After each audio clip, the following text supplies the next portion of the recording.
tanggal 28 Oktober kemarin, Sukor Sekuritas merekomendasikan buy saham PANI dengan target harga Rp21.000 per lembar sahamnya. Kalau kalian beli saham PANI ini pas beritanya keluar dan masih hold sampai sekarang karena belum sentuh target, maka kalian sekarang lagi floating loss 21,45%. Lanjut lagi ada BCA Sekuritas. Tanggal 11 Desember kemarin, menargetkan harga saham PANI di Rp21.000, dan Trimegah Sekuritas ikutan pasang target lebih tinggi lagi nih, di Rp25.000 per lembar sahamnya. Dan lagi-lagi, kalau kalian beli saham PANI pas target ini keluar, maka pastinya sekarang lagi floating loss 39,14%. Soalnya, tanggal 11 Desember kemarin itu pas banget angka all-time high-nya PANI. Jadi bener-bener harga sahamnya lagi di pucuk-pucuknya. Saya nggak bilang kalau analis sekuritas itu nggak akurat, cuman buat kalian yang lagi pegang barang, seberapa yakin sih bisa sentuh harga segitu? Tentunya buat ningkatin keyakinan perlu yang namanya analisa, fundamental salah satunya. Sebelumnya saya disclaimer dulu ya, karena sekarang ini lagi rame nih.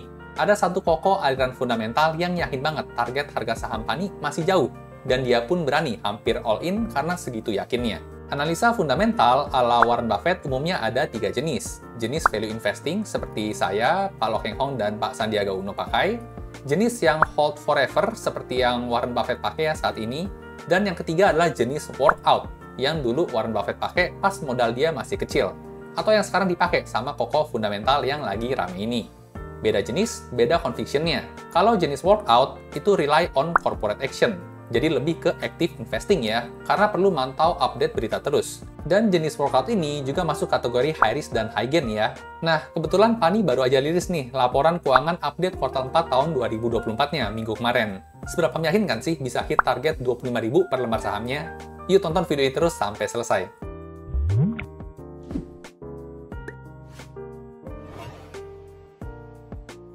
Halo dan selamat datang kembali channel saya Jonathan Tamrin. Buat teman-teman yang belum kenal, saya investor saham aliran fundamental sejak tahun 2018 dan udah sering profit 40% plus sepanjang perjalanan investasi saya. Saya suka teknik fundamental ini karena bisa ngasih keleluasan waktu profit tanpa perlu mantengin grafik saham setiap hari. Jadi style ini cocok banget nih buat saya atau mungkin juga buat teman-teman yang sambilan punya kerjaan lain. Di video kali ini, saya mau share analisa cepat fundamental dan valuasi saham PANI pakai kacamata value investing. Kita coba cek cepet, dan kenapa nih PANI ini nggak dilirik sama fundamentalis lain, contohnya Pak Sandiaga Uno atau Pak Loh Keng Hong. Seperti apa? Yuk kita lihat aja pembahasannya. Oke, buat mulai analisanya, saya akan gunakan file RDFA ya. Buat teman-teman yang belum tahu, RDFA merupakan singkatan dari Rekap Data Fundamental Emiten. File ini merupakan file Excel yang saya buat sendiri untuk memudahkan saya menganalisa saham tentunya. Berisi rekap data fundamental inti lengkap semua emiten dalam waktu tren 10 tahun terakhir. Nah, buat teman-teman yang mungkin tertarik juga sama filenya, ada free sampelnya ya, yang bisa kalian cobain. Cek aja di kolom deskripsi. Sekarang kita mau pakai buat analisa saham PANI dulu. Buat mulai analisanya, kita tinggal ganti aja kode saham di sini sama kode saham yang mau kita analisa, yaitu PANI. Setelah di-enter, maka langsung muncul ya semua data fundamental inti dalam waktu tren 10 tahun terakhir. Ini udah update yang terakhir, kuartal 4 tahun 2024, dan semua angkanya sudah dalam miliar rupiah. Jadi kita gampang kalau kita mau compare dengan kinerja tahun-tahun sebelumnya. Langsung aja kita coba bedah cepet ya, gimana update kinerja PANI ya di kuartal 4 tahun 2024. Kita lihat dulu sekilas profil perusahaannya. Kode sahamnya PANI, nama perusahaan Pantai Indah Kapuk 2 Tbk. Harga sahamnya per video ini dibuat di tanggal 8 Maret ya, tahun 2025. Ada di harga Rp11.625 per lembar sahamnya. Untuk angka kapitalisasi pasarnya, saat ini di angka Rp196,2 triliun. Nah, ini tergolong sudah besar ya, bisa dikatakan sebagai saham blue chip nih, karena sudah di atas Rp100 triliun. Lanjut untuk sektornya masuk ke IDX Property dan subsektornya di Real Estate Development and Management. Buat tahun IPO-nya sejak tahun 2018 ya, jadi kurang lebih udah 7 tahun ya melantai di bursa saham PANI ini. Oke, jadi seperti ini untuk sekilas profil perusahaannya. Kita masuk ke laporan keuangan yang pertama, yaitu laporan laba rugi. Kita lihat dari sisi penjualan, sales, dan revenue-nya dulu. Nah, di sini kita bisa lihat ya grafik tren penjualan selama 10 tahun terakhir. Kita bisa lihat ada mulai peningkatan signifikan itu sejak tahun 2022 ya. Karena kalau kalian ingat beritanya ya, tahun 2021 akhir ini memang PANI ini diakuisisi ya sama Agung Sedayu Group dan Salim Group. Berubah haluan ya dari perusahaan yang produksi kemasan jadi perusahaan properti. Nah, dari tahun 2022 inilah kita bisa lihat tren peningkatan yang cukup signifikan ya. Dan dalam setahun terakhir bahkan di sini growth-nya mencapai 31,21%. Dari 2,1 triliun ya, penjualannya naik jadi 2,8 triliun rupiah. Nah, angka 31,21% ini bisa dikatakan sangat bagus ya untuk Pani yang saat ini dalam masa growth-nya. Nah, dari segi penjualan sebenarnya nggak ada masalah ya. Kita lanjut ke pecahan selanjutnya, ada bagian laba kotor nih. Nah, laba kotornya juga meningkat cukup signifikan, lebih tinggi nih dibanding revenue-nya. Sama juga ya, track record-nya dia mulai meningkat itu sejak tahun 2022, yaitu pasca akuisisi. Dan di sini juga kita bisa lihat peningkatannya cukup signifikan ya. Pani ini berhasil mengubah 416 miliar per tahun menjadi 1,5 triliun rupiah nih setahun terakhir aja di tahun 2024. Sampai sini masih ciamik banget ya untuk angkanya. Kita lanjut ke pecahan selanjutnya di laba usaha. Nah, laba usahanya juga meningkat lebih signifikan ya, naik 70,19% nih dibandingkan setahun terakhir. Dan apalagi kalau kita coba lihat net profitnya ya, di bawah sini bahkan naiknya lebih tinggi lagi, mencapai 131% dibandingkan setahun terakhir. Dari yang 270 miliar doang, bisa menghasilkan 624 miliar di tahun 2024 ini. Sekilas dari sisi profitabilitas sih masih menarik banget ya, apalagi ini pas akuisisi seperti anak tangga, naiknya kenceng banget. Kita lanjut dulu ke poin selanjutnya, yaitu ada beban bunga atau keuangan ya. Kita bisa lihat tren selama 10 tahun terakhir ada peningkatan ya semenjak diakuisisi. Nah, meskipun ada peningkatan, kabar baiknya untuk tahun 2024 sudah mulai ada penurunan nih sebesar minus 26,54%. Dari beban bunganya 65 miliar tinggal 47 miliar aja. Sampai sini masih no problem. Sekarang kita lihat bagian earning per share-nya ya selama 4 tahun terakhir per kuartalnya. Di sini kita bisa lihat untuk tahun 2022 ada anomali ya angkanya, karena memang tahun 2022 ini kan masa transisi ya, dari sebelum akuisisi sampai ke akuisisi. Ada perubahan jumlah saham beredarnya juga. Nah, kalau angka tahun 2022 ini diabaikan ya, masuk tahun 2024 memang ada peningkatan ya selama setahun terakhir dari Rp20 menjadi Rp37 EPS-nya. Oke, jadi seperti ini ya untuk analisa profitabilitas saham Pani di update-nya terakhir kuartal 4 tahun 2024.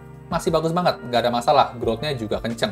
Nah, sekarang kita lihat ke laporan selanjutnya ya, laporan neraca kira-kira oke juga atau enggak. Nah, di laporan neraca kita lihat yang pertama ada total aset. Nah, di sini tingkatnya cukup signifikan ya, di tahun 2022, dari yang sebelumnya cuma 100-an miliar doang untuk asetnya, tiba-tiba melonjak jadi 15,9 triliun. Dan untuk setahun terakhir juga meningkat signifikan ya, 34,62%. Dari 33 triliun menjadi 45 triliun rupiah. Sekarang kita coba lihat pecahannya ya, ke aset lancarnya, di sini meningkat juga signifikan 56,47%, dan aset tidak lancarnya di sini juga meningkat tapi tipis aja, 10,04%. Nah, ini kalau ngomongin aset, sekarang kita lanjut ke poin kedua, yaitu kita ngomongin soal hutang atau liabilitas perusahaan. Nah, untuk liabilitas ternyata juga naik cukup signifikan ya, naik 28,48%, dari 14 triliun menjadi 18 triliun di tahun 2024. Kalau kita mau coba bedah ya, untuk pecahannya, hutang jangka pendek di sini naik 55%, dan untuk hutang jangka pendeknya di sini menurun ya, minus 14,76%. Nah, aset udah, hutang udah, sekarang kita lihat ekuitasnya ya, atau modal perusahaan. Nah, untuk modal perusahaan di sini naik cukup signifikan nih, 56,23%, sekarang posisinya di 20,2 triliun rupiah. Dan sekilas kalau kita mau bandingkan sama hutangnya tadi ya, ini 20 triliun banding dengan total hutang di 18 triliun. Jadi masih lebih tinggi modalnya dibandingkan hutangnya. Oke, kita lanjut lagi. Sekarang kita analisa komposisi uang kas perusahaan. Nah, untuk tahun terakhir ternyata meningkat signifikan ya, naik 298% nih. Dari uang kasnya yang 1 triliun doang, sekarang pegang 4,2 triliun rupiah. Nah, buat uang kas, sebenarnya idealnya jangan sampai terlalu tinggi. Tapi mungkin Pani punya rencana buat bayar pemasok mungkin ya. Karena kan untuk emiten properti butuh bayar pemasok yang cukup besar di awal. Jadi Pani ini mencadangkan 4,2 triliun rupiah di akhir tahun 2024. Lanjut lagi, sekarang kita lihat dari sisi angka piutang lancarnya ya. Baru muncul di tahun 2024 nih sebesar 213 miliar. Akan lebih ideal lagi kalau masuk tahun 2025, 2026, dan seterusnya, angkanya makin tinggi ya buat piutang lancarnya. Lanjut lagi, sekarang kita lihat dari sisi angka persediaan lancar. Di sini juga mulai naik signifikan ya sejak tahun 2022. Posisi terakhir naik 49,16% di angka 20,9 triliun rupiah. Nah, angka persediaan lancar ini sudah termasuk tanah yang sedang dikembangkan ya, termasuk juga dengan properti yang sudah siap dijual. Sampai sejauh ini masih bagus ya, karena semakin banyak tanah yang dikembangkan, pada akhirnya juga bakal balik jadi revenue juga. Lanjut lagi, sekarang kita lihat untuk nilai book value per share ya, atau nilai buku per lembar sahamnya.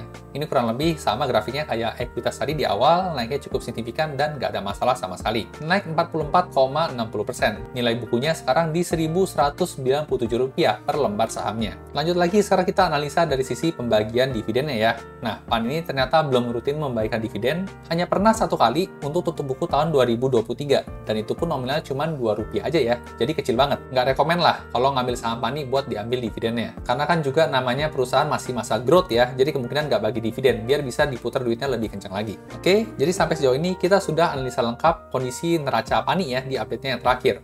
Sampai sejauh ini sih masih nggak ada masalah ya, masih terkendali untuk neracanya terlihat cukup sehat. Tapi ada satu hal yang menarik nih yang saya temukan, yaitu di laporan arus kasnya. Sekarang kita lihat bareng-bareng. Buat laporan arus kas ada 3 komponen. Yang pertama arus kas dari aktivitas operasi ya, cash flow from operation, CFO. Ada yang kedua namanya arus kas dari aktivitas investasi, cash flow from investment.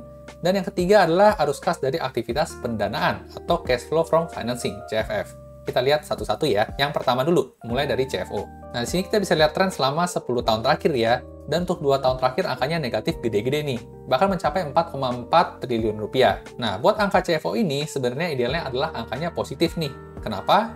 Karena kalau angkanya positif, itu tandanya ada duit lebih banyak masuk dibandingkan yang keluar di tahun tersebut. Kita sebagai pemilik bisnis kan pengen perusahaan kita cuan ya, lebih banyak duit yang masuk dibandingkan yang keluar. Nah, di sini saya temukan menarik nih, di tahun 2024 angkanya negatif minus 4,4 triliun rupiah. Berarti ada duit 4,4 triliun itu keluar di tahun 2024. Sedangkan dari sisi laba bersih ya, kalau kita coba lihat tadi kita balik laba bersihnya, di sini padahal tertulisnya positif ya, 624 miliar nih net profitnya. Tapi kalau kita baca laporan arus kasnya, ternyata duit yang real masuk itu belum ada, lebih banyak yang keluar, yaitu 4,4 triliun rupiah. Nah, kalau grafiknya seperti ini, ya kalau namanya analis arus kas mah mengatakan net profit tadi itu cuman cuan di atas kertas aja. Karena secara realnya, duitnya masih lebih banyak yang keluar dibandingkan yang masuk. Sampai kapan lebih banyak keluar, nggak tahu, karena ini angkanya negatif gede banget. Bisa jadi nanti di tahun 2025 dan kedepannya juga angkanya masih negatif nih.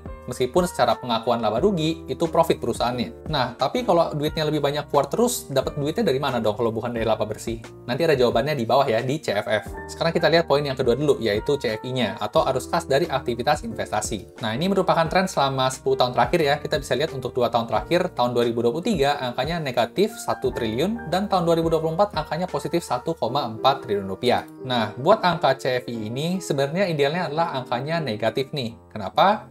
Karena kalau angkanya negatif, itu tandanya ada duit lebih banyak keluar ya buat aktivitas investasi. Tujuan investasi itu kan baik, memberikan keuntungan buat perusahaan di masa depan. Nah, di tahun 2024 ini, kalau kita lihat angkanya naik signifikan ya, di angka 1,4 triliun, jadi ini bukan aktivitas investasi, tapi kemungkinan divestasi. Lanjut lagi, sekarang kita analisa dari sisi CFF-nya ya, atau cash flow from financing-nya. Kita bisa lihat grafiknya, dan selama 2 tahun terakhir, angkanya positif signifikan ya. 1 di 1,4 triliun, dan di tahun 2024 angkanya 6,1 triliun rupiah. Nah, buat angka CFF, sebenarnya idealnya adalah angkanya negatif nih. Kenapa? Karena kalau angkanya negatif, itu artinya perusahaan lebih banyak lunasin hutang, atau mungkin bagi dividen, itu akan dicatat negatif di angka CFF ini. Tapi karena bacaan di sini adalah angkanya positif signifikan ya, ini artinya di tahun 2024, Pani banyak menggalang dana ya, bisa lewat jualan saham, melakukan right issue, dan sebagainya. Di sini dapat 6,1 triliun rupiah. Dana inilah yang bisa memungkinkan perusahaan itu punya arus kas negatif ya, sampai 4,4 triliun rupiah tadi, karena ada dana hasil penggalangan dari masyarakat. Oke, jadi seperti ini untuk analisa arus kasnya, bisa dikatakan untuk saat ini masih nggak ideal banget ya untuk 3 indikator ini. Sekarang kita mau lanjut lagi lihat rasio-rasio keuangannya ya, kira-kira menarik atau enggak nih dari sisi rasio keuangannya. Nah, buat rasio keuangan yang pertama ada profitability margin. Yang hitam ini adalah margin laba kotor ya, gross profit margin. Yang tengah adalah margin laba usaha, dan yang terakhir, yang paling bawah adalah margin laba bersih atau net profit margin. Kita bisa lihat tren selama 3 tahun terakhir sebenarnya menarik ya, karena masih positif nih grafiknya. Dari yang tahun 2022 di 48, 35, dan 16, sekarang di 56, 44, dan 22.